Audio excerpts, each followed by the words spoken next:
आप सब लोगों को मेरा प्यार भरा नमस्कार। जब विवाह संस्कार होता है तो विवाह संस्कार में वर वधू का गठबंधन किया जाता है। उस गठबंधन के बारे में जो मुझको थोड़ी जानकारी है मैं आप लोगों को बताना चाहती हूँ। तो गठबंधन में क्या होती है, 5 वस्तुएं होती हैं जो वर के दुपट्टे में और वधू के साड़ी में, ये वर का दुपट्टा है, वधू की साड़ी में ये 5 चीज़ें बांधी जाती हैं। इसको गठबंधन बोलते हैं। ये 5 चीज़ें क्या हैं? ये 5 चीज़ें देखिए, एक तो ये अक्षत है 5 चीज़ों में, ये सिक्का है, फूल है, हल्दी है और ये दूर्वा है। ये 5 चीज़ें ये वर वधू के गठबंधन में बांधी जाती हैं। अब सोचने वाली बात यह है कि पंडित जी कहते हैं कि गठबंधन होने जा रहा है, 5 चीज़ें ले आइए बांध दीजिए, और हम सामान्य रूप से बांध देते हैं, लेकिन इसके बारे में नहीं जानते हैं कि ये चीज़ें क्यों बांधी जाती हैं, इनका महत्व क्या है। इसका बांधने का जो गठबंधन में 5 चीज़ें बांधी जाती हैं तो इनका वर वधू के जीवन में इनका क्या महत्व है, इसके बारे में हम लोग नहीं जानते हैं। केवल गठबंधन में ये 5 चीज़ें हम लोग बांध देते हैं। तो इसके बारे में बताऊंगी। पहले गठबंधन का अर्थ ये है, गठबंधन जो होता है विवाह का प्रतीकात्मक स्वरूप होता है। दूसरा, गठबंधन कभी न टूटने वाला अजर अमर बंधन माना जाता है। ये एक दूसरे के सहायक होते हैं, एक दूसरे की आत्मा का मिलन होता है। तो गठबंधन में ये 5 चीज़ें जो बांधी जाती हैं तो मैं इनके गुणों के बारे में बताऊंगी, ये क्यों बांधी जाती हैं। इन 5 वस्तुओं में, ये 5 वस्तुओं में अलग अलग विशेष गुण होते हैं।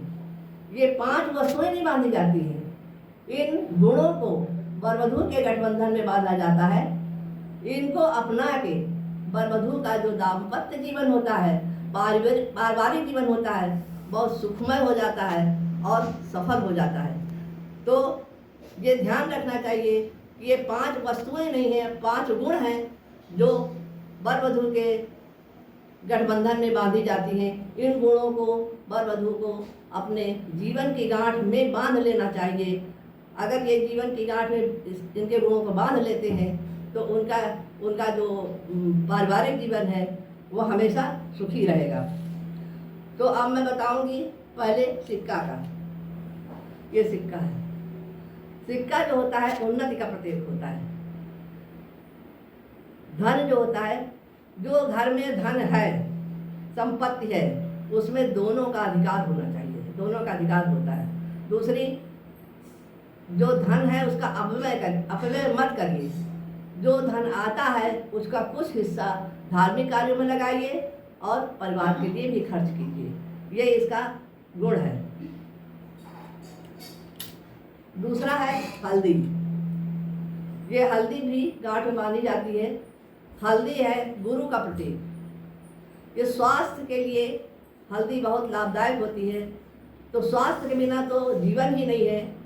तो हमेशा वर वधू को एक दूसरे के स्वास्थ्य के प्रति हमेशा सजग रहना चाहिए, सचेत रहना चाहिए और परिवार के स्वास्थ्य के प्रति सचेत रहना चाहिए। फिर तीसरा आता है वस्तु जो बांधी जाती है वो अक्षत है। अक्षत का मतलब आ माने नहीं, छत माने टूटा हुआ, टूटा हुआ नहीं, पूर्ण रूप से होना चाहिए।